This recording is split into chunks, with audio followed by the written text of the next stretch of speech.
Hey guys, tonight we begin not with a forgotten king or a fallen angel, but with a secret book said to rewrite the creation of time itself, the Book of Jubilees.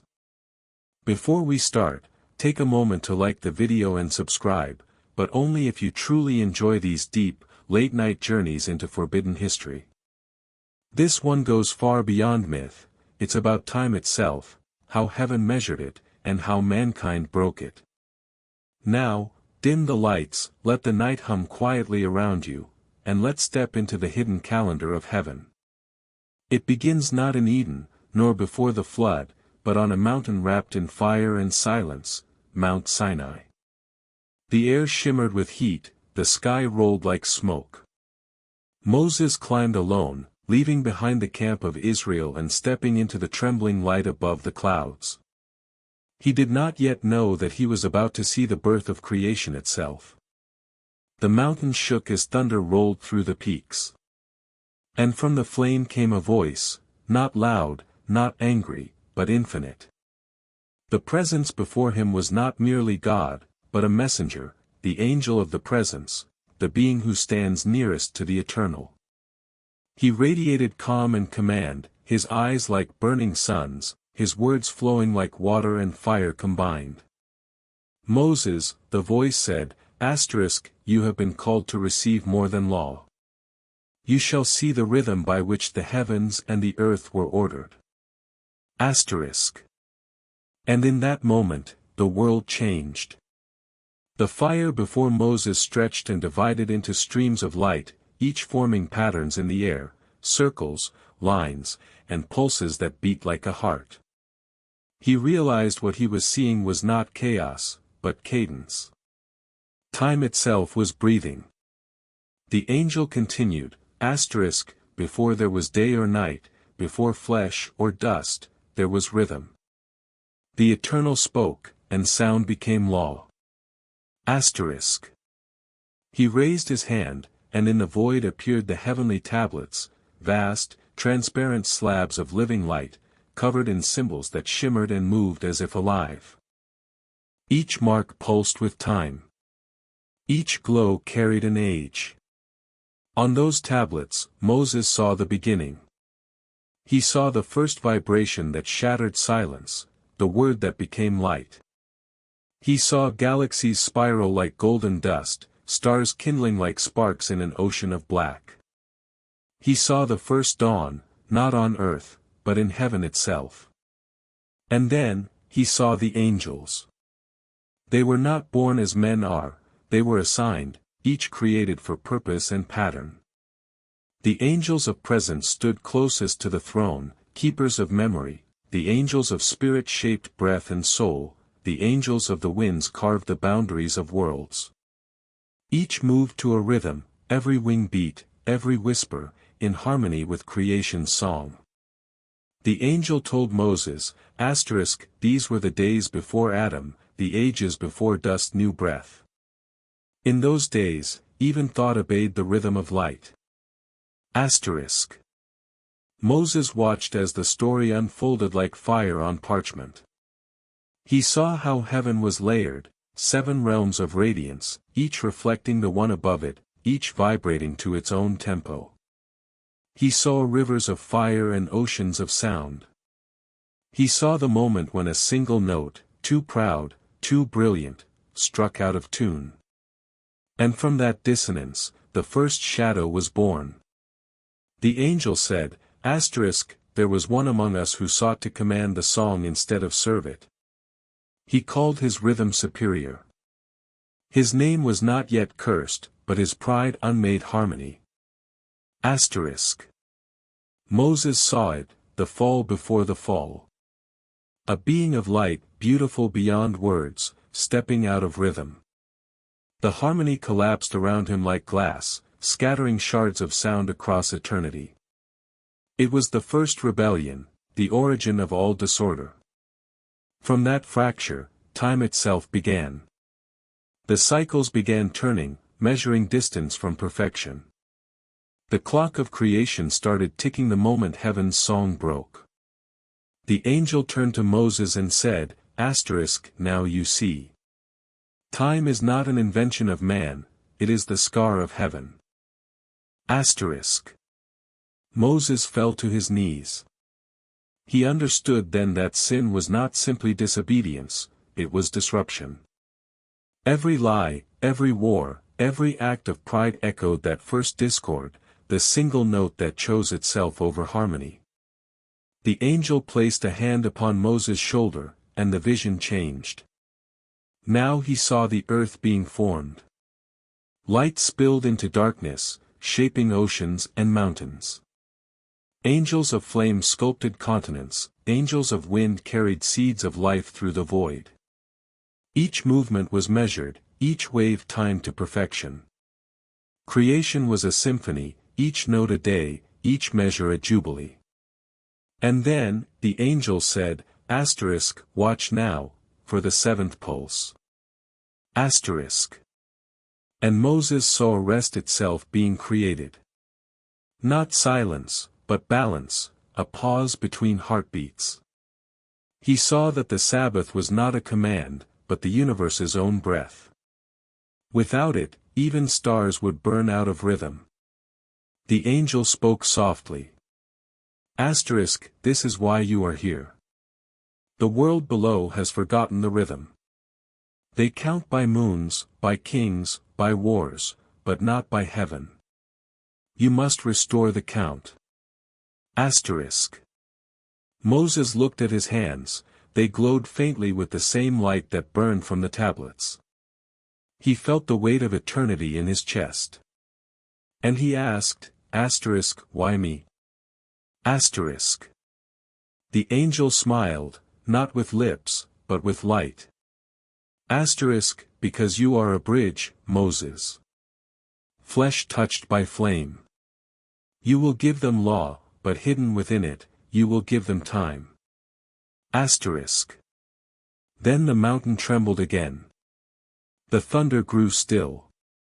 The angel lifted his hand once more, and from the tablets rose the story of ages to come, Adam's creation, the fall, the flood, Babel, Abraham, and the promise. Each event unfolded like chapters in a cosmic calendar. Each age had its measure, each rebellion its reckoning, each jubilee its renewal. And finally, the angel said, asterisk, all things move toward restoration. When the 49th jubilee ends, time will no longer separate heaven from earth. The rhythm will be whole again. Asterisk. Moses wept. He saw that even death was temporary, that every ending was a rest before the next measure began. He saw that all history was music waiting to resolve. The fire dimmed, the angel stepped back into the light. The sky above Sinai opened, revealing endless stars, each one a note, each one keeping perfect time. And Moses, standing alone in the silence, understood. The 10 Commandments were only the outer shell of a far greater revelation, the rhythm of creation itself. He descended the mountain carrying 2 tablets, but his eyes held a third, one written in light, carved across his soul. The people below would never understand what he had seen. But the Book of Jubilees remembered.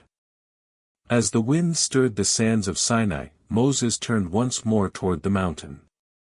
It glowed faintly, pulsing like the heart of the world. And in that rhythm, he heard the whisper of the angel one last time. Asterisk, when men remember the rhythm, heaven will walk among them again. Asterisk.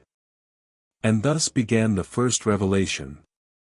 The revelation on Mount Sinai. The mountain faded, and Moses was no longer standing on rock. He stood before light, pure, fluid, endless, stretching in every direction like a living sea. There was no horizon, no stars, no sound. Only the pulse of existence itself. This, the angel said, was before creation. Before the earth was dust. Before even the word, beginning, had meaning. Moses felt the weight of eternity pressing on his chest, and the angel spoke softly. Asterisk, what you see is the first rhythm, the thought of the eternal before sound, before time. Here was the silence from which light was born. Asterisk.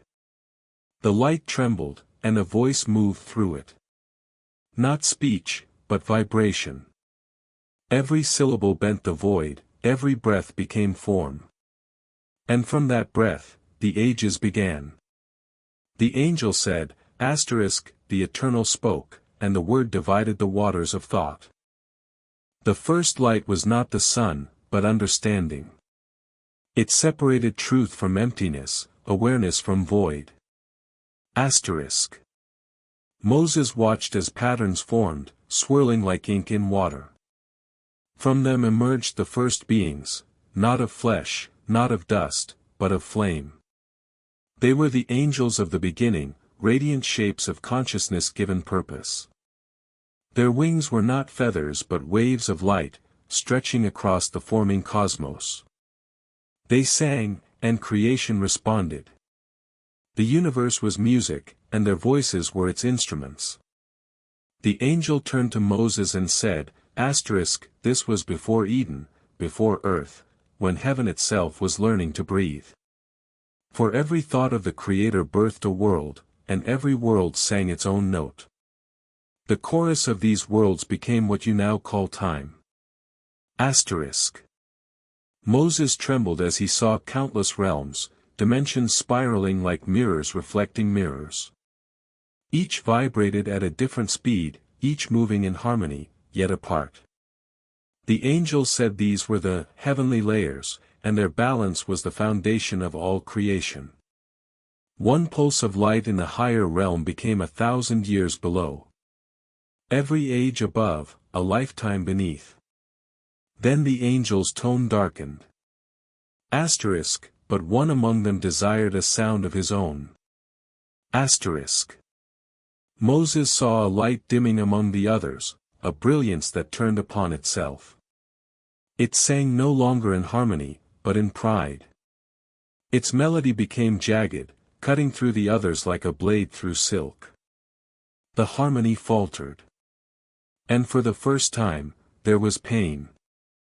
The angel said, asterisk, this was the first shadow, not of matter, but of mind. The rebellion before dust. Asterisk. He showed Moses a being clothed in radiance, yet his core was hollow. He wanted to command the rhythm, to be conductor instead of note. He saw himself as separate, and thus separation was born. That single thought fractured eternity into time. Moses whispered, asterisk, so time itself began with rebellion. Asterisk. The angel nodded. Asterisk, yes. Time is the distance between harmony and restoration. Asterisk. Then the vision shifted again. Moses saw the forming of the world, not sudden, but layered. The waters gathered, the heavens bent. Light wrapped around the young earth like a cocoon. It glowed blue and gold, alive with song. Every element was alive, even stone had rhythm. The angel said, asterisk, each day of creation was not a day as you know it, but an age, a cycle of 7 harmonies. The Eternal wrote the universe like music, and each act of creation was a verse. Asterisk. He showed Moses the first verse, the forming of light. Not the sun, not stars, but luminous essence. Light was awareness, the spirit of order. Then came the second, the firmament, the separation of the higher waters and lower waters, heaven and earth divided by vibration. Each layer resonated at its own tone. Every shift in sound created new matter. By the third verse, land emerged from chaos. Moses saw mountains rise and oceans pour into basins. Angels of earth pressed their hands into clay, shaping the continents. They worked not as builders, but as musicians, each strike of thunder, each wave, a note in creation's chord. The angel said, asterisk, each realm was born of measure. The seas know their limits, the stars their courses, the seasons their turns. To break the measure is to invite decay. Asterisk. Then came the beings of air and water, swimming through the newborn seas. They glimmered like glass, radiant under the first sunlight. Their movement followed invisible geometry. Even their breathing matched the pulse of the heavens. Everything in creation was still tuned to the first rhythm. And then, silence. The angel said, asterisk, now you will see why time was created. Asterisk.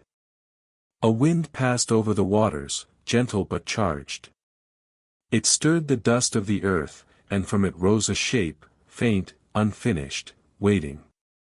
A human form, yet empty. And into its nostrils, light flowed. Moses saw Adam's first breath. It was not only life entering flesh, it was heaven's rhythm entering time.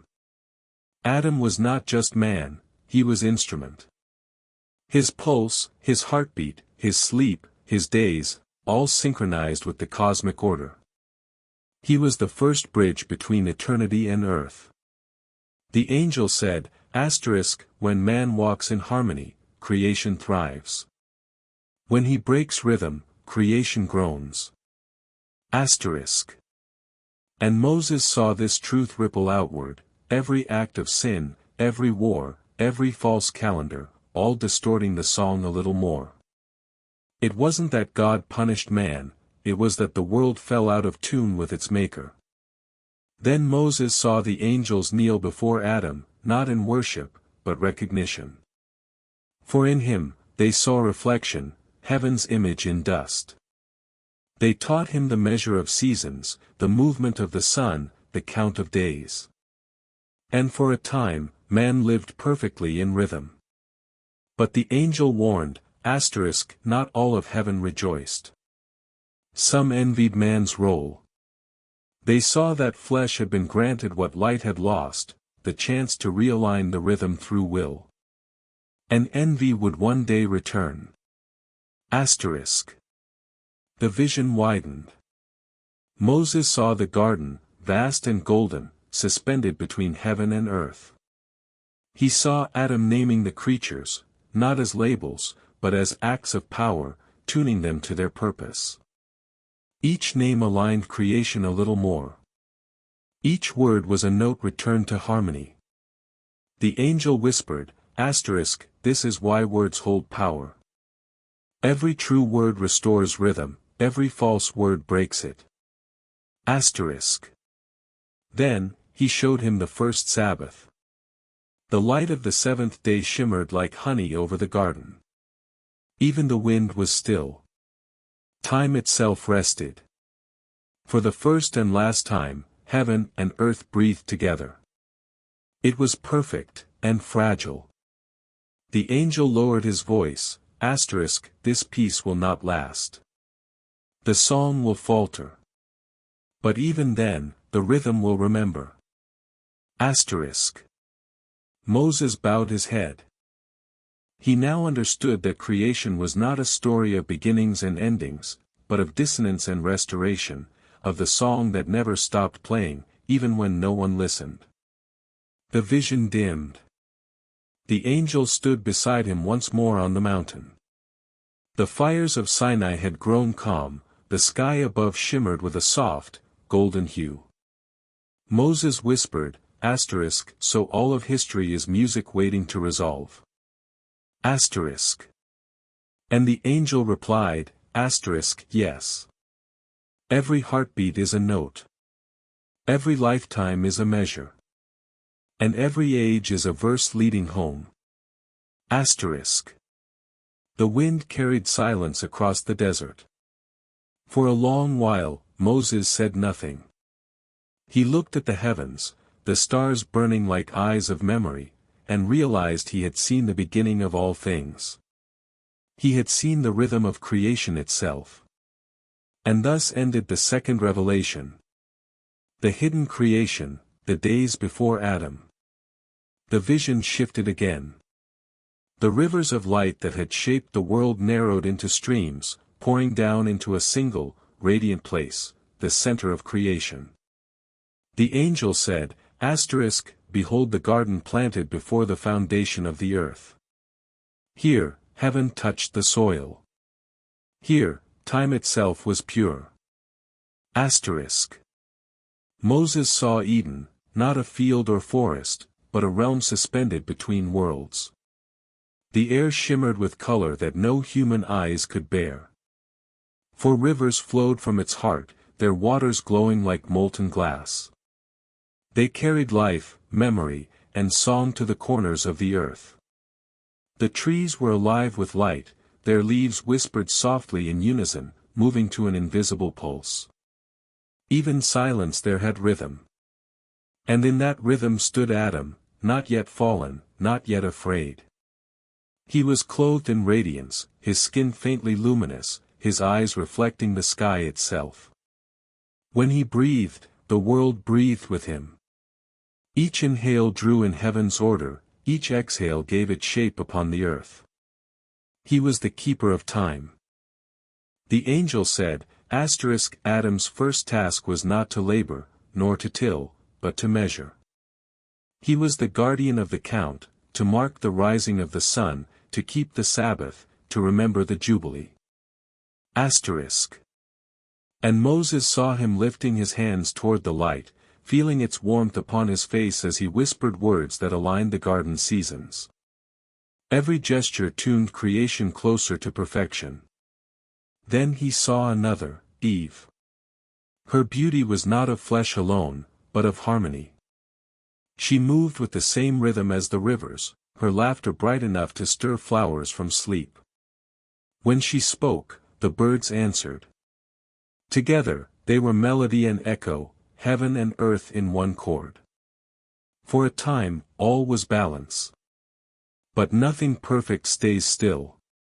Beyond the veil of the garden, a shadow stirred. It watched from the edge of the rivers, from the still places where light met distance. The angel said, Even here, the memory of rebellion lingers. For the one who first broke the rhythm now seeks to break it again, through them. The serpent was not born in the garden. He was a vessel, a fragment of the fallen light. Once radiant, now dimmed, he crawled between realms, speaking in tones that tempted and deceived. He did not lie outright, he whispered discord into harmony, turning the perfect intervals of truth into half-truths. He waited for the moment between beats, the smallest pause in heaven's song. Eve often wandered near the tree of knowledge, drawn by its glow. It pulsed with alternating light and shadow, knowledge and restraint. It was not evil, it was the mirror of heaven, a reflection of the divine rhythm in its purest form. The angel said, That tree contained understanding, to know the measure of good and evil, to see the balance of all things. But it was forbidden, for knowledge without rhythm becomes pride. One evening, as the sun hung low and gold poured across the branches, the serpent spoke. His voice was soft, almost kind. Why does your Creator forbid you this fruit? You are made in His image. Should you not know as He knows? Should you not see as He sees? Eve hesitated. The words felt wrong, but their rhythm was familiar, almost divine. He wrapped his deception in melody, weaving truth and error so tightly that they became indistinguishable. You will not die, he whispered. You will awaken. You will understand time itself. And in that moment, between her doubt and her breath, the rhythm broke. Eve reached out, touched the fruit, and all of creation trembled. The sky dimmed, the rivers slowed. Even the air seemed to stop breathing. She took a bite, and her heart began to race. For the first time, she felt the weight of time, the awareness of decay, the knowing of endings. The innocence of timelessness shattered. When Adam joined her, the fracture became permanent. The angel said, and thus the song fell silent. Humanity's pulse drifted out of rhythm. Moses saw the garden fade. The animals fled, the flowers wilted, the light receded. The harmony that had bound all things began to unravel.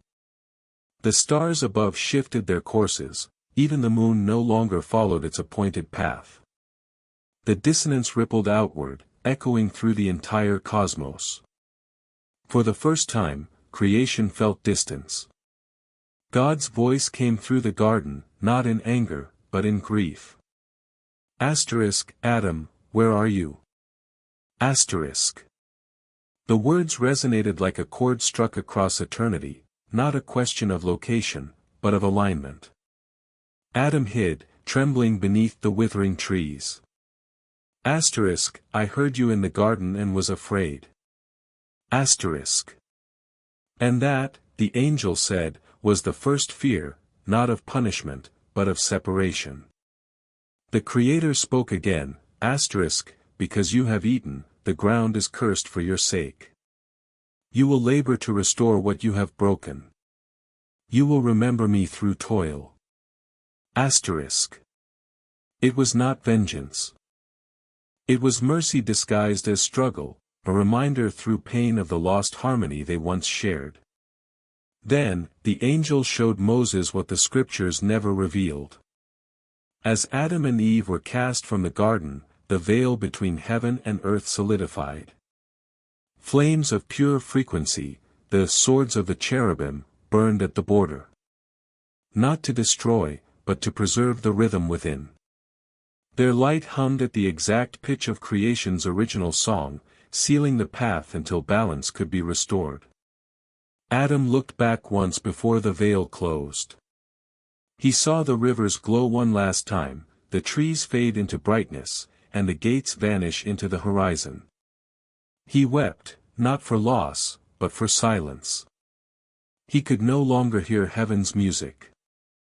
Outside the garden, the world was dim. Seasons moved irregularly, stars no longer sang in sequence. The earth groaned under the weight of dissonance. Yet within the chaos, a faint echo remained, the Sabbath. Every seventh day, creation still paused, still remembered. The angel said, this is why rest is holy. It is not idleness, it is alignment. Adam built an altar on the first mountain he found. He and Eve knelt before it, offering the first sacrifice, not blood, but memory. They prayed that their children would one day find the rhythm again. And heaven listened. The light of the altar flickered in time with the stars, faint but steady. Generations would come and forget. They would build cities, name gods, and fight wars, all in the silence left by the broken song. But the angel told Moses that the rhythm never truly died. It slept beneath the soil, waiting for the one who would restore it, the chosen line through which the measure of heaven would return. Moses felt his heart tremble. He saw flashes of the future, Enoch walking with God, Noah counting the days of the flood, Abraham watching the stars for signs of promise. Each one a note, each one carrying the rhythm forward through ages of dissonance. The angel's voice faded into the wind. Tell them this, he said. Sin was never about a fruit. It was about a fracture. When man tried to grasp heaven's rhythm without harmony, time itself fell out of tune. The vision dimmed. The garden vanished into light. Moses stood again on Sinai, the fire burning low, his face pale with revelation. The desert stretched before him, endless and silent, yet alive, breathing, pulsing faintly in rhythm with the stars. He understood now that the law he carried was not merely moral, it was musical. Each commandment a note. Each feast a reminder. Each Sabbath a call to remember the rhythm that once bound all things. And as the first light of dawn crept over the peaks, Moses whispered, Asterisk, the song will be heard again. Asterisk. And thus ended the third revelation. The Garden of Eden and the true fall. The angel's light flickered, and Moses saw the world after Eden, a realm of restless beauty. The earth was still young, its mountains glistening from the breath of creation, its rivers singing softly beneath a silver sky. Men multiplied across the valleys, building homes and altars, yet the rhythm of heaven was faint, like a heartbeat muffled by distance. And above them, the watchers looked down. The angel said, Asterisk, they were not evil at first. They were guardians, appointed to guide, to teach, to keep man near the light. But those who gaze too long upon beauty forget their purpose. Asterisk. Moses saw them, beings of fire and radiance, clothed in the light of the stars, stationed in the heavens to watch over the earth. They admired the mortals below, the laughter of women, the cries of newborns, the warmth of hearthfires flickering against the night. And longing awoke where only duty should have lived. Desire began to stir in the hearts of the watchers. The Book of Jubilees says it began in the days of Jared, the seventh generation from Adam. 200 watchers gathered on the summit of Mount Hermon, the highest of the sacred peaks. They swore an oath in secret, a covenant not written on heaven's tablets but carved in rebellion. Their leader was Semjaza, the brightest among them, and his second, Azazel, who burned with untempered curiosity. They descended through the clouds like falling stars. When they walked upon the earth, their feet left no prints, their eyes glowed like molten amber. They took mortal form, tall, strong, and radiant. The daughters of men beheld them and trembled, calling them gods. And the watchers, hearing those words, began to believe them. They mingled with humanity, teaching forbidden knowledge, how to forge metal, how to shape weapons, how to mix paints and charms, how to bend nature's will through sound and symbol. The people rejoiced, for these new gods gave them tools, power, and pride. They no longer worshipped the unseen Creator, but the shining strangers who walked among them. And heaven's silence deepened. The angel said, Asterisk, they thought they were healing creation, but they were corrupting its rhythm. What heaven gave through seasons, they sought to take in moments. Asterisk. From their unions were born the Nephilim, giants of strength and brilliance, neither angel nor man. They towered above mountains, their voices shaking the earth.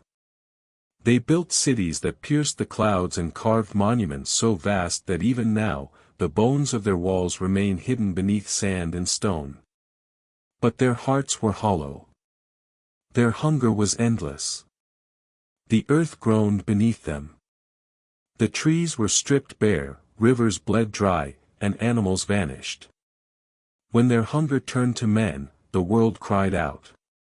Even the stars seemed to dim in sorrow. And heaven could bear it no longer. The angel showed Moses the council of heaven, the thrones, the cherubim, the watchers who had not fallen. They stood before the Eternal and wept for what had been done. And judgment was spoken, asterisk, the spirits who defied my command will be bound in the deep. Their sons will perish by their own hands. The earth will be cleansed by water, and time shall begin again. Asterisk. But before the flood came, chaos reigned. The giants waged war among themselves, tearing the world apart. Cities burned for 100 years. The Nephilim devoured one another, their bodies sinking into the ground like shadows. Their blood mingled with the soil, cursing it. From their decay, the spirits of demons were born, disembodied, raging, hungry for the rhythm they could no longer touch. They would wander the earth until the end of days, whispering temptation into human hearts. The angel said, asterisk, these are the spirits that still echo in men's dreams. They remember heaven's music but cannot hear it anymore. That hunger drives them mad. Asterisk. Then Moses saw one man walking alone among ruins, Noah. The winds of chaos howled around him, but his heart remained in rhythm with heaven. Each dawn, he lifted his eyes to the light and prayed. And heaven answered. An angel appeared to him in a blaze of gold. Build, he said, for the world will be cleansed. The flood will come, but you and your seed will preserve the measure of time. Asterisk. And Noah obeyed. The Book of Jubilees says that even the building of the ark was not random, every beam, every cubit, every angle measured by divine geometry. It was built in tune with heaven's rhythm, each part aligned with the celestial pattern Moses saw upon the mountain. The ark was not only a vessel of survival, it was a clock, a resynchronization of creation itself. But the watchers saw what was coming. They pleaded for mercy. Bound by guilt, they sent Enoch, still living in spirit, as their messenger. He ascended to heaven, interceding on their behalf. He begged that they be forgiven, that their sons not be erased. But heaven was silent. The decree stood firm. And so, as the first raindrops fell, the watchers were bound. Chains of fire wrapped around them, dragging them beneath the mountains they once ruled. The ground sealed above their heads, glowing faintly for 7 days before the light went out forever. Their cries echoed through the deep, a mourning no human ear could bear. When the flood came, it fell not only from the sky but from the heavens themselves, the cosmic fountains bursting open, the rhythm of the world collapsing into chaos. The Nephilim tried to flee, climbing to the highest peaks, but the waters swallowed them. Their final roars became thunder, their bones sinking into myth. Moses watched, trembling, as the earth vanished beneath the flood. And yet, amid destruction, he felt peace. He saw that the flood was not vengeance, it was purification, a cosmic recalibration. Time was resetting. Heaven and earth were realigning through water and silence. The angel said, remember this, Moses. Whenever creation loses its rhythm, it seeks to cleanse itself. The flood was not the wrath of God, but the healing of time. As the waters receded, Noah's ark drifted upon the face of the deep, a tiny vessel surrounded by endless sky. The sun broke through, light cascading in waves across the surface. The air itself seemed to hum again, faint, but steady. The rhythm had returned. When Noah stepped out onto the new earth, he built an altar of 12 stones. He offered thanks, and heaven answered with light, the rainbow arching across the clouds like the signature of time restored. It shimmered with 7 colors, 7 harmonies, 7 reminders of the song that once held all creation together. The angel said, this is the covenant of rhythm. As long as this bow shines, time will remain in motion. The music will continue until the final jubilee. Moses wept. He saw that every age, every rise, every fall, was part of that rhythm. That the rebellion of angels, the flood of man, even the wars to come, all were movements in an unfinished symphony. A story heaven still plays through history. As the vision faded, the angel's voice lingered. Tell them, Moses. The sons of God fell not out of hatred, but out of longing. They tried to touch the rhythm again, but without harmony, longing becomes corruption. The mountain grew still. The desert wind cooled. Moses looked to the stars, cold, perfect, burning with memory. And he understood that even their light was ancient music, playing on after the players were gone. And thus ended the 4th revelation. The sons of God and the daughters of men. The world that rose from the Watchers' rebellion was a world beyond repair. The angel showed Moses the earth as it was in the days before the flood, not simply wicked, but warped. Forests that once sang with life now groaned under the weight of giants. Mountains, once still, now bled fire where forbidden altars burned. Rivers ran black with ash and red with blood. The very air seemed tired. The earth was filled with violence, the angel said, but not only violence of hands. Creation itself was being rewritten. Flesh was altered. Blood was mixed. The rhythm of life was twisted into something unrecognizable. Moses saw beasts that were never meant to exist, hybrid creatures, part man, part animal, crafted in the workshops of the fallen. He saw pits where the watchers experimented with bone and sinew, twisting the pattern of creation to see what could be forced into being. He saw men marred by markings and rituals that bound them to spirits that were neither fully angel nor fully human. The world was not just sinful, it was corrupted at the root. Amid the ruin, Noah walked. He was not perfect, the angel said, but he was aligned. His heart still beat in rough time with heaven's rhythm, his mind still turned toward the unseen Creator. While others worshipped idols of metal and stone, Noah raised altars of plain rock, simple and unadorned. Each sacrifice was a plea, remember us. Remember the rhythm. Remember your promise. Heaven answered with silence at first. Not because it did not hear, but because it was patient.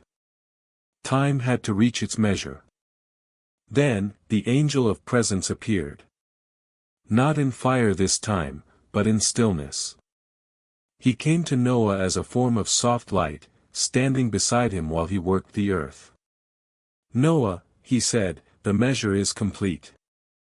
The song of this age has ended.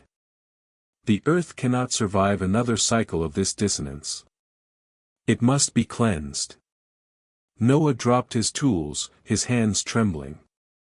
He looked out over the land, the cities rising in arrogance, the giants who strutted like living monuments, the altars burning with human lives, and he knew it was true. The world was sick. It was dying from within. The angel unfolded a vision in the air, the blueprint of an ark. It was massive, but more than that, it was precise. Every cubit, every beam, every chamber aligned with hidden measures. Noah did not understand the geometry, but he followed every instruction. He counted, measured, cut, and sealed, driven by a quiet urgency he could not ignore. The ark, the angel said, is not only a refuge. It is a correction. Within it, the rhythm will be preserved. The animals, the seeds, the memory of a world once in balance, all will be carried forward. As Noah built, the people laughed. They called him mad. They said the world was too strong to die, the giants were too powerful to fall, the watchers too wise to be judged. They mocked the idea of water from heaven. But while they mocked, the sky changed. The clouds thickened, taking on strange shapes. The moon's cycle slipped further from its intended course. Animals began to act erratically, birds left their nests and refused to return. The oceans grew restless, tides swelling higher than before. Creation could feel what men would not see. Then came the day when Noah entered the ark. The angel led the animals to him, not as a parade, but as a quiet procession. They came two by two, some in sevens, their eyes calm, as if answering an ancient call. Predator and prey stepped side by side, hostility suspended by a hand unseen. It was as though the world itself paused to watch. Noah stood at the door, looking back one last time. He saw the cities, the towers, the altars. He saw children playing in streets that would soon be oceans. His heart broke, but he stepped inside. The door closed by itself. Outside, the first raindrop fell. Not gentle. Heavy. It struck the ground like a drumbeat, the first note of judgment. Then came another. And another. Within hours, it became a roar. The heavens opened like a wound. Lightning tore across the sky, ripping it into veins of white fire. The fountains of the deep burst forth, water exploded from underground caverns, tearing up forests and flinging stones like sand. The angel said, "This was not just rain. It was the Great Reset. Heaven and earth, once misaligned, now moved together. The waters above and the waters below, released at once, met in the middle and washed away the discord." Moses watched as entire cities disappeared beneath walls of water. He saw giants trying to climb mountains, only to be swept away like insects. He saw altars crumble under the force of the flood, their fires extinguished in an instant. He saw the last of the corrupted beasts vanish into the depths, their twisted forms erased from the surface of the world. Inside the ark, darkness. Noah and his family heard the rage of the waters, the groaning of the earth, the cracking of mountains. The ship creaked and shuddered, lifted and thrown by waves taller than anything they had ever seen. Yet it did not break. It moved in rhythm, rising, falling, rising again, like a heartbeat floating on the chest of a drowning world. Days became weeks. Weeks became months. The sound of the storm faded into a constant hum, then into silence. The ark drifted. Noah could not see what was left outside, but the angel showed Moses. The world lay beneath a calm, endless sea. No towers. No temples. No armies. Only water and sky, touching at the horizon like a single, unbroken line. The flood, the angel said, was not the end of the story. It was the silence between movements, the rest between notes.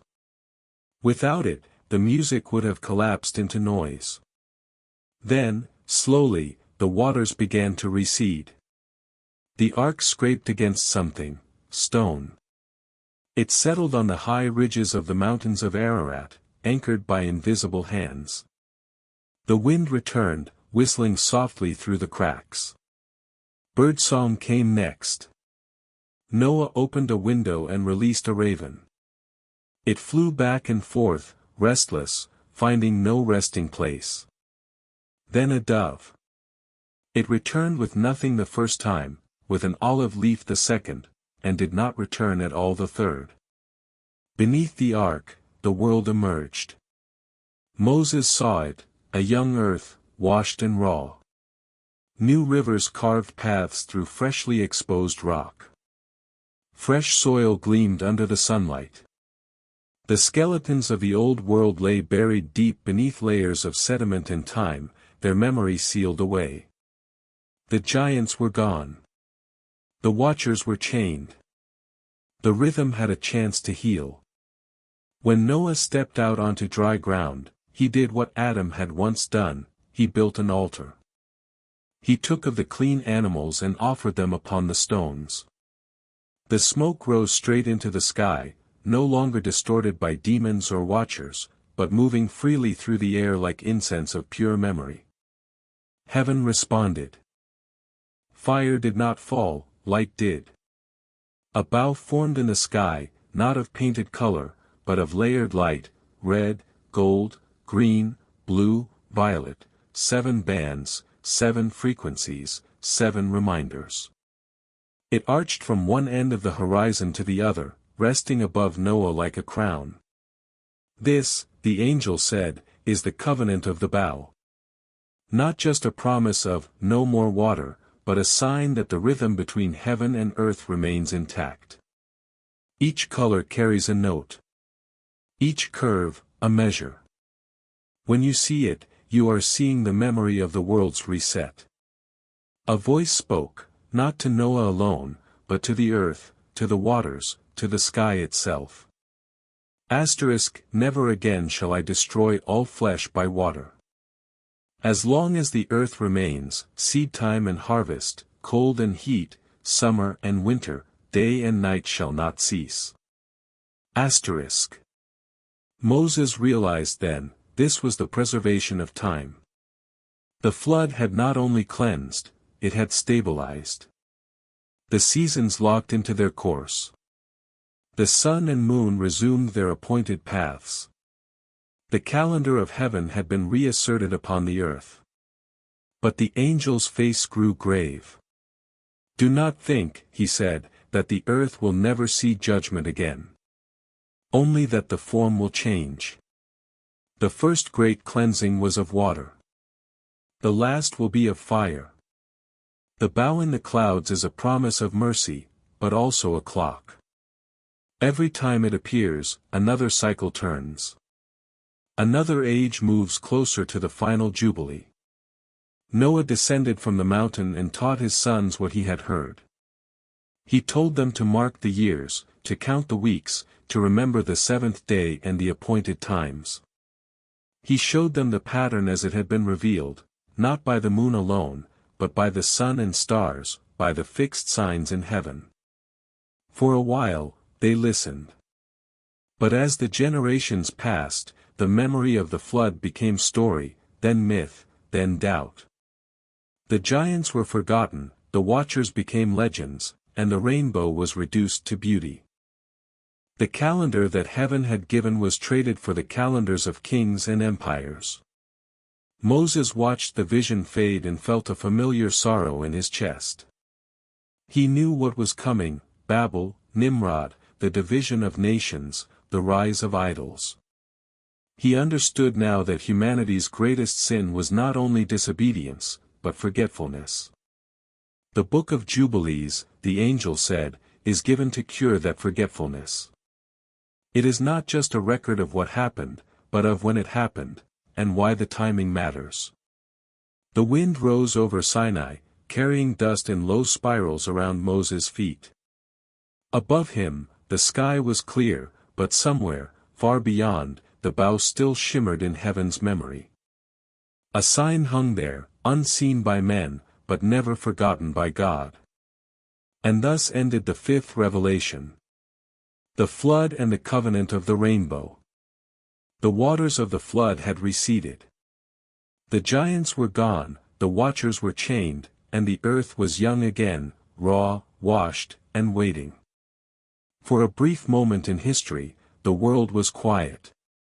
The angel showed Moses this silence: fields unscarred by war, skies untouched by smoke, children playing beside rivers that still remembered the ark's reflection.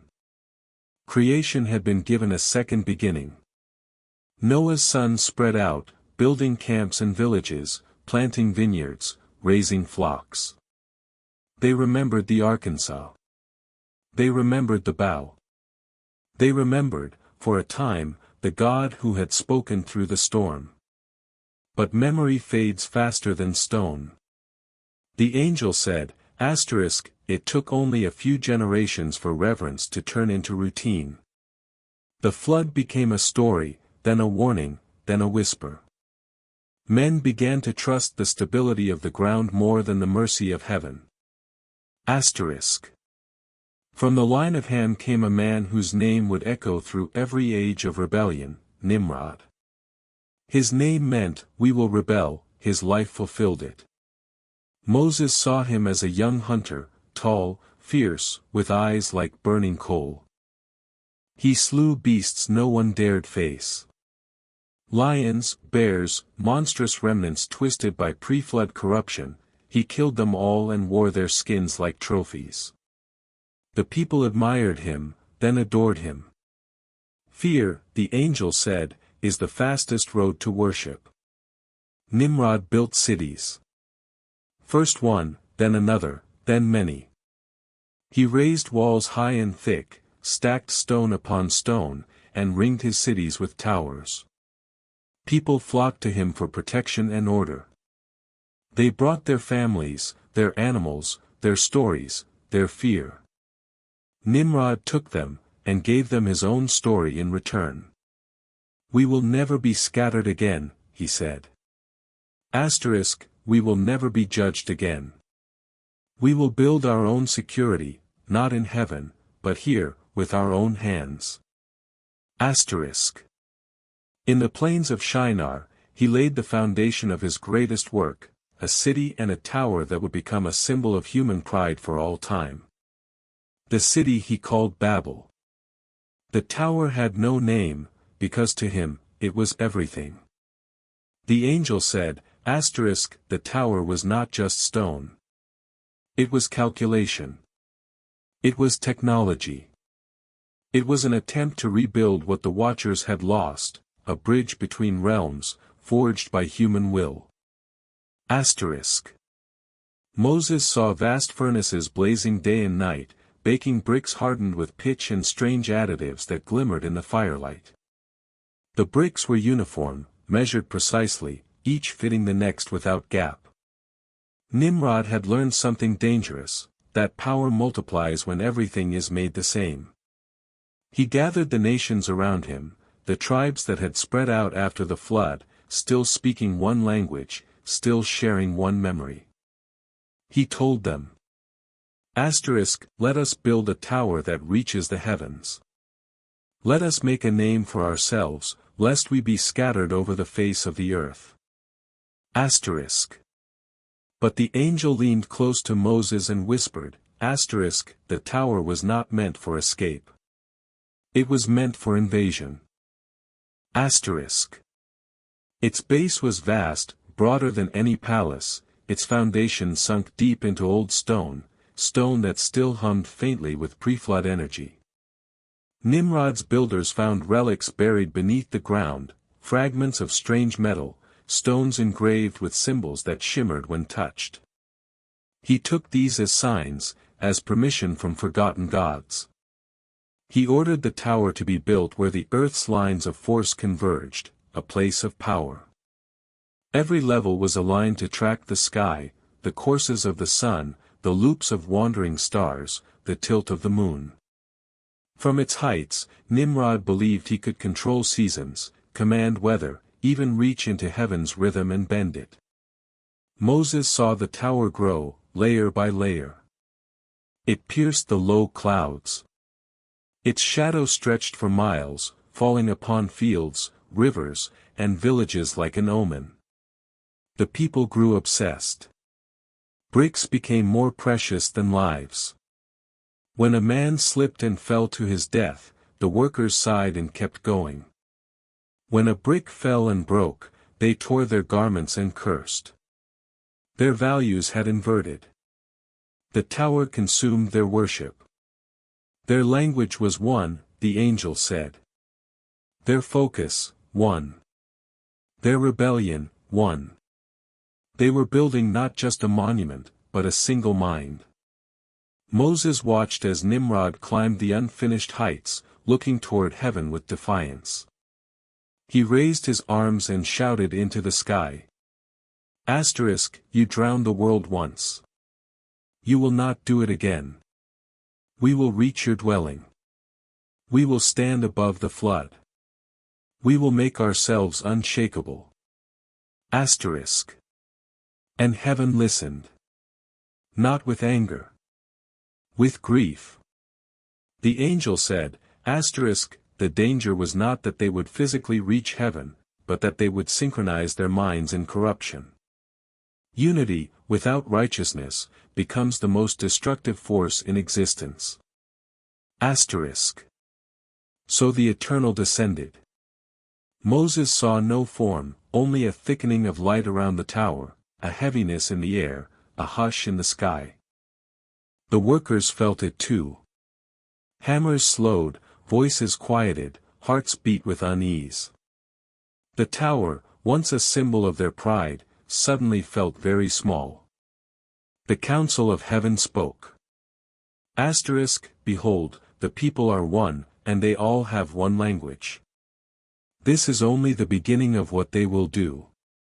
Now nothing they plan will be restrained from them. Come, let us go down, and there confuse their language. Asterisk. The word confuse echoed strangely in Moses' ears, and the angel corrected him gently. In your tongue, you hear confusion. In heaven's tongue, it was scatter the frequency. They did not merely mix words. They altered the spiritual harmonics of speech. Moses watched as the change swept through Babel like a silent wave. Workers called for bricks and received stones. Leaders shouted orders that turned into nonsense in their listeners' ears. A man asked for water and was handed fire. Friend turned to stranger, neighbor to foreigner. Small frustrations exploded into anger, anger into violence. The tower groaned. Arguments broke out across the scaffolding. Fights erupted on half-finished levels. Clans formed overnight along lines of suddenly distinct speech. Words that once united now divided. They could no longer build together, because they could no longer agree on what they were building. Babel fractured. Moses saw one group turn their backs and leave, heading north. Another drifted east. Another marched south along the rivers. Each carried a language, a rhythm, a piece of the original harmony, but only a piece. The tower was left unfinished, its top stark against the empty sky. A monument to a project heaven itself had paused. Then judgment fell, not as water this time, but as shaking. The ground trembled beneath the city. Some of the lower levels cracked, parts of the tower collapsed, crashing into the streets below in a storm of dust and stone. Not all of it fell, just enough to break its power. The base remained, half buried in the plains of Shinar, a scar in the land, humming faintly with memory. The angel said, asterisk, it was not destroyed entirely, because man's memory needed a warning. The ruins of Babel would stand as a reminder of what happens when unity turns to godhood. Asterisk. But Babel was only the first division. The Book of Jubilees says that in the days of Peleg, whose name means division, the earth itself was portioned out. The Eternal took the map of the world and divided it by lots among the 70 nations. He set boundaries for their lands according to the number of the angelic overseers. The land of each people was marked not only by geography, but by spiritual jurisdiction. Moses saw a great map of the earth suspended in the air, continents and seas, mountains and valleys. Lines of light crisscrossed it, forming borders that humans could not yet see but would one day discover. The angel's hand passed over them. This is the inheritance of the nations, he said. This is how the earth was divided in the days after Babel. He pointed to a central region, a narrow strip between sea and desert, small compared to the rest. This, he said, I have reserved for myself. While the nations walk under the oversight of angels, this land will be mine. From it, the rhythm will be restored. It was the land that would one day be called Canaan. The land of Abraham. The land of Israel. Moses saw the people scattering, their languages carrying the seeds of cultures yet unborn. Each language would birth songs, laws, myths, gods. Each would carry a distorted memory of the true Creator, mixed with fear and pride. The world had been divided, not just in speech, but in soul. And yet, the angel said, within the division lay a plan. Wherever they went, they carried questions. Emptiness. Longing for the rhythm they had lost. That longing would one day call them back. The vision grew dim. Babel's broken tower faded into the desert haze. Nimrod's shadow lingered only for a moment before dissolving into the sands of time. His empire would fall, but his pattern, the dream of godlike unity without God, would resurface, again and again, in every age. Moses looked down at his hands, at the tablets he carried, and realized their importance all over again. The law was not just about moral behavior, it was the framework of a people who would live under heaven's time, not Babel's. Tell them, the angel said, that Babel was not merely confusion, but mercy. Had they succeeded, their corruption would have been complete. Division preserved the possibility of return. The wind on Sinai picked up, swirling dust around Moses' feet. Above him, the stars burned quietly, beneath him, the earth turned, nations scattered like sparks from the same fire. And thus ended the sixth revelation. The Tower of Babel and the division of the earth. The world after Babel did not remain quiet for long. Languages had scattered, kingdoms had formed, gods had multiplied. But beneath all the noise, the same old rhythm remained, faint, waiting, buried. The angel told Moses, "Now you will see the man chosen to carry that rhythm forward, the one through whom the calendar of heaven will live again on earth." His name, at first, was Abram. Moses saw a boy growing up in the shadow of Nimrod's empire. Ur of the Chaldees was a city of flame and idols, towers scraped the sky, altars burned day and night, and statues of stone stared down with empty eyes. Men worshipped stars, carved symbols, and kings who called themselves divine. Every street corner echoed with prayers to gods who did not speak. Abram watched. As a child, he saw his father, Terah, shaping idols from wood and clay, giving them faces, hands, and crowns. He watched people bow to figures his father had just carved. One day, when Terah was gone, Abram smashed them. He left only one, the largest, with a hammer in its hand. When his father returned, shocked, he demanded, "Who did this?" Abram answered, "The big one." The others argued, "He struck them down." Terah scoffed, "You know these statues cannot move or speak." And Abram replied, "Then why do you worship what you know is dead?" The angel said, "From that moment, heaven knew his heart was ready." But Nimrod also knew. His priests and astrologers warned him that a child had been born under a sign, a star rising from the east, brighter than all others, a child who would overthrow his power and undo his legacy. He remembered the stories of Noah, of the flood, of judgment. Fear stirred in him where pride once stood alone. He sought to kill the child. But like Moses after him, Abram was hidden. Jubilees says he was kept in a cave for years, raised in secret, watching the sky through cracks in the stone. There, under a canopy of stars, he felt something that no idol could give him, presence. He spoke to the light and felt it answer.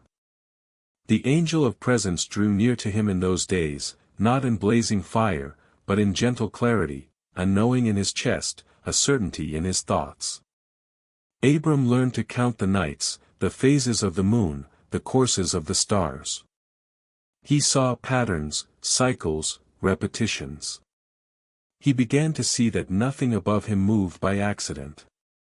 When he was 75, the angel said, the call came.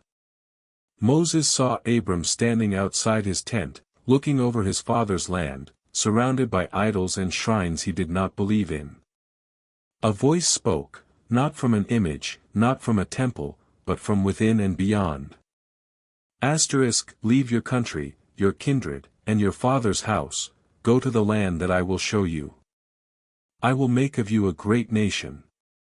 Through you, all families of the earth will be blessed. Abram did not argue. He packed his belongings, gathered his servants, took his wife Sarai and his nephew Lot, and walked away from everything he knew. Each step carried him closer to the land reserved on heaven's map, the strip between sea and desert that the Eternal had chosen as his own. He came to Canaan, he built altars, he called upon the name of the Eternal in a land still filled with other names. The sky over that land seemed different, heavier with promise, alive with unseen echoes. The angel said, "This is where the rhythm will root itself again. Time passed. Kings rose around him, city kings, warlords, each ruling their own small slice of territory. Yet their ambitions were not small. Their wars were not small. Soon, the land trembled with the marching of armies. 4 kings from the east joined forces. Amraphel of Shinar, Arioch of Elasa, Kedorlaomer of Elam, and Tidal, king of nations. They swept like a storm across the region, crushing cities and tribes that refused their tribute. Among those who rebelled were the cities of the plain, Sodom, Gomorrah, and their allies. The 4 kings fell upon them with fury. They burned their fields, seized their goods, and took their people captive. Lot, Abram's nephew, was among the prisoners, dragged away in chains, led north toward the conquerors' camps.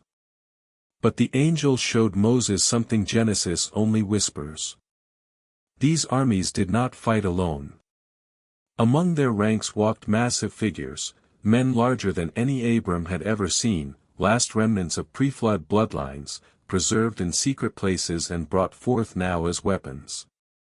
They were not as large as their fathers, the Nephilim, but they towered over mortal men, 9-10 feet tall, broad and brutal. Their presence on the battlefield was terror made flesh. A survivor escaped and came to Abram's camp with the news. He told him of Lot's capture, of the king's cruelty, of the giants marching in their service. Abram's face hardened, and something deep within him, the rhythm he had heard in the cave as a boy, stirred. He gathered his men, 318 trained servants, shepherds who had learned to wield weapons in secret, men whose loyalty outweighed their fear. They watched Abram silently, waiting for his command. "We go at night," he said. Not in rage, but in certainty. They traveled light, moving through the hills and ravines, guided by stars that Abram knew like old friends. The angel of presence walked unseen ahead of them, adjusting their path, aligning each step with heaven's timing. They came upon the king's camp by moonlight. Fires flickered. Guards dozed. Giant silhouettes moved slowly among the tents, at ease, unafraid. They thought no one would dare confront them. Abram waited. He watched the sky until a particular constellation lined up with the horizon, a sign only he understood. Then he gave the signal. His men split into groups, encircling the camp from multiple sides.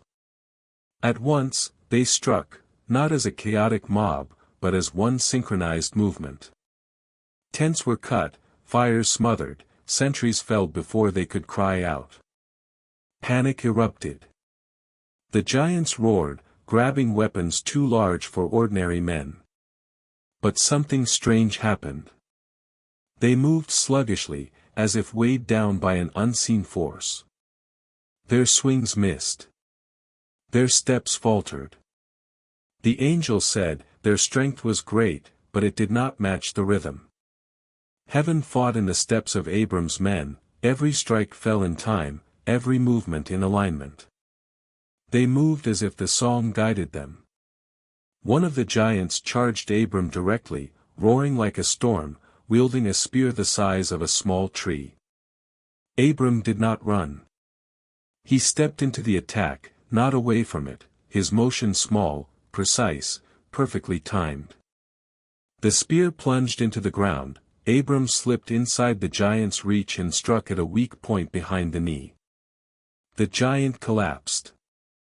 The earth shook beneath his fall. Abram lifted his eyes to heaven, not in pride, but in awe. By dawn, the kings were defeated. Their armies scattered. Their power shattered. Abram freed the prisoners and recovered the goods that had been taken. Lot stood there, stunned, staring at his uncle not just as a family member, but as something else, a man who walked with a rhythm the world had forgotten. When Abram returned from the battle, something even more mysterious awaited him. A figure approached from the city of Salem, a city untouched by the war, perched upon a hill like a quiet guardian. The man wore white linen, without armor or crown. His face was calm, his eyes deep and ancient. He carried bread and wine in his hands. This, the angel said to Moses, is Melchizedek, king of Salem, priest of the Most High. He is the mystery between heaven and earth, a reflection of an older priesthood, one that predates even your law. Melchizedek blessed Abram, saying, Blessed be Abram of the Most High, possessor of heaven and earth, and blessed be the Most High, who has delivered your enemies into your hand. Abram bowed his head. He gave Melchizedek a tenth of everything he had taken, not as tax, but as recognition. He knew instinctively that this priest-king stood at a higher place in the rhythm, that Salem, peace, was aligned with heaven's measure. The king of Sodom came out as well, offering Abram riches in exchange for his loyalty. But Abram refused. I will not take so much as a thread or sandal strap, he said, lest you say, I have made Abram rich. He would owe nothing to Sodom's king, his wealth would not be tied to corruption, but to covenant. The angel said, on that day, heaven chose its friend. Not for his victories, but for his refusal. That night, under a sky swollen with stars, Abram stood alone. The battle was over, but a deeper hunger gnawed at him, the longing for certainty, for permanence, for a future he could not yet see. The voice came again. Do not be afraid, Abram. I am your shield, your exceeding great reward. Abram opened his heart and poured out what weighed on him, his lack of a child, his aging body, his fear that all of this would vanish when he died. The Eternal answered not with argument, but with a gesture. He called Abram outside. Look now toward heaven, number the stars, if you are able to count them. Abram tried. He could not.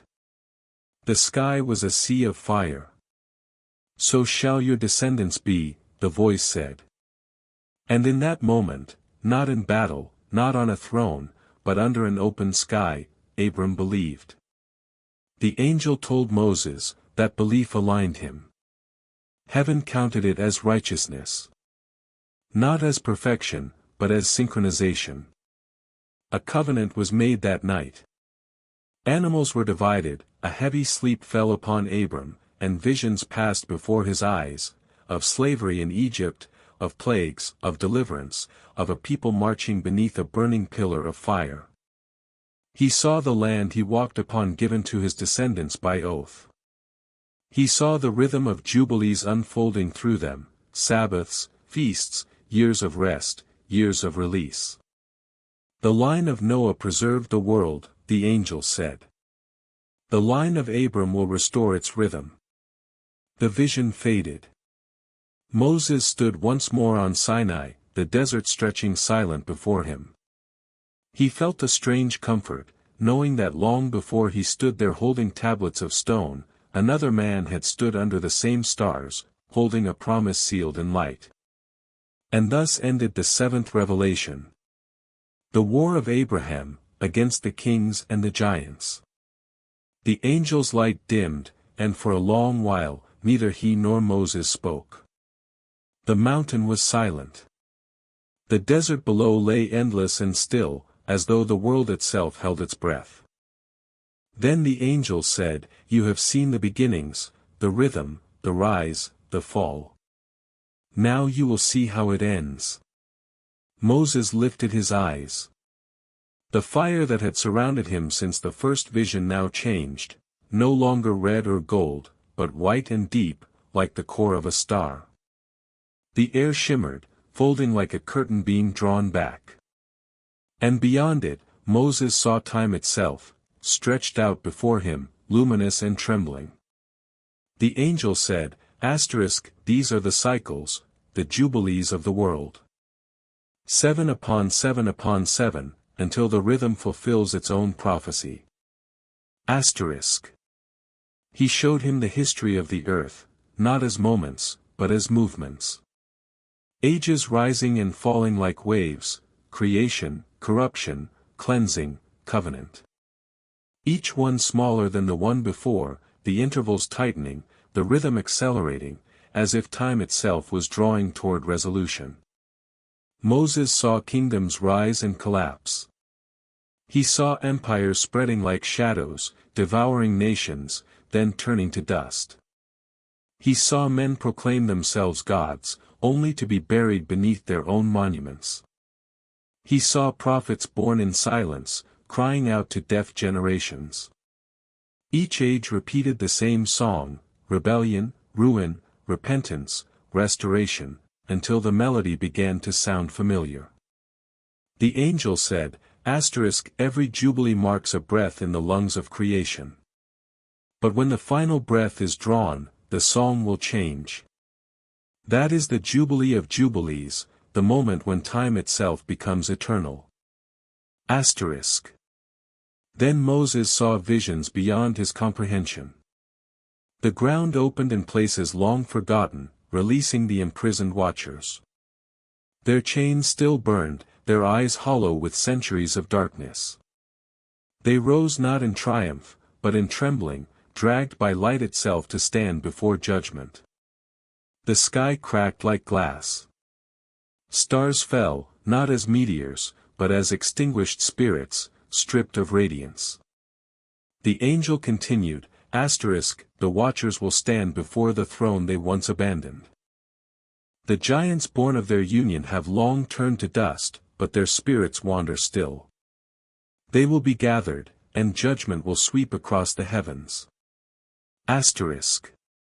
Moses saw the earth tremble again, oceans rising in fury, mountains splitting like broken teeth. Cities of men, proud, bright, defiant, fell in hours. The towers that pierced the clouds crumbled into smoke and steel. It was as if Babel had returned in greater form, and heaven had descended to dismantle it once more. But amid the destruction, he saw something else: light, scattered across the earth like embers. Small groups of people, faces lifted toward the heavens, whispering old prayers, keeping the count. They watched the stars not for fortune, but for memory. They still knew the rhythm. "These," said the angel, "are the keepers. The remnant who remember the count of Sabbaths, the measure of Jubilees. They will not lose the song." He showed Moses how the world, long detached from heaven's rhythm, would try to recreate it through machines, clocks, circuits, and endless computation. Men would measure everything except the sacred. They would build towers of light instead of stone, worship signals instead of stars, chase knowledge instead of wisdom. But the rhythm, though buried, would not die.